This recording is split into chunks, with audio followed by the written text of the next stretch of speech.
Hey, I'm Gareth from Pod Cameras, and today we're going to talk about slow motion video and how to shoot it, when to shoot it, what to do with it in editing, and what looks good in slow motion.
So slow motion, it's a super powerful tool for filmmakers and videographers, anyone who's shooting video, and when used in the right way, it can make things look awesome. You can get a really nice cinematic vibe to things, you can make things look particularly epic or dramatic, and it can just make things look really great. So how do you shoot it? Well, if you're going to export your final video at 24 frames a second or 25 frames a second, and like we've talked about in the past, you would normally then shoot at 24 frames a second or 25 frames a second for the most cinematic looking footage.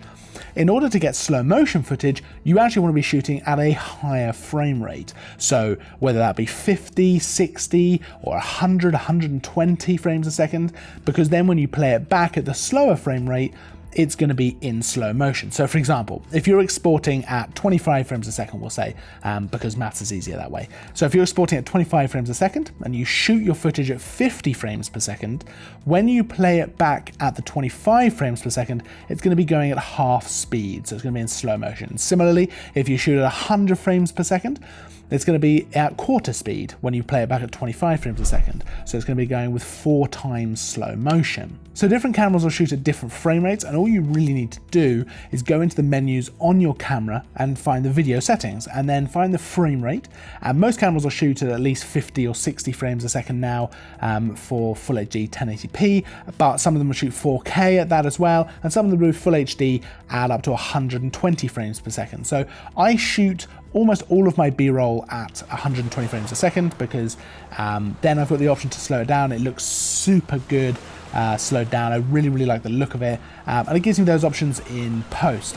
So if you select the higher frame rate, you're going to be able to slow it down later and use it as slow motion. And that's kind of all there is to it. Just shoot in the higher frame rate, and then in editing, bring it down to the lower frame rate, and it'll play back in slow motion. So nice and simple, right? But why should you be shooting in slow motion? Because it can have a dramatic effect on the look of things. It can make things really dramatic and add gravity and weight to things. It can make things look super cinematic, but it can also be overused. So what are the kind of things you should shoot in slow motion? Well, anything with motion in the frame is going to look really good. It's going to accentuate the motion. It's going to make it look a bit more epic. So for example, an animal running or someone walking even, anything like that's going to look really good. If there's not that much motion in the frame, you can always move the camera as well, and that's going to give you a really nice look to things. But there's also times when maybe slow motion isn't going to work so well. So for example, if there's not really much going on in the frame, slow motion isn't going to add anything to that. It's just actually going to make it slower, probably a little bit more boring as well. So that's probably not going to work. The other thing that you can sometimes get into a bit of an issue with is if the first part of a clip looks great in slow motion and the last part of the clip looks great in slow motion, but the middle bit drags a bit.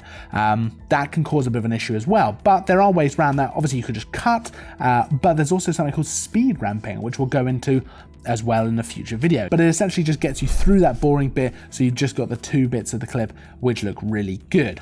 There is one more issue as well when shooting in slow motion, which is your shutter speed. So as we mentioned in a previous video, you want to keep your shutter speed double whatever your frame rate is. So if your frame rate goes up, your shutter speed needs to go up. That can be good if you're shooting in a bright day, because if you shoot now at 100 frames per second, you're going to have 1/200th shutter speed, which is going to be easier when it comes to exposure.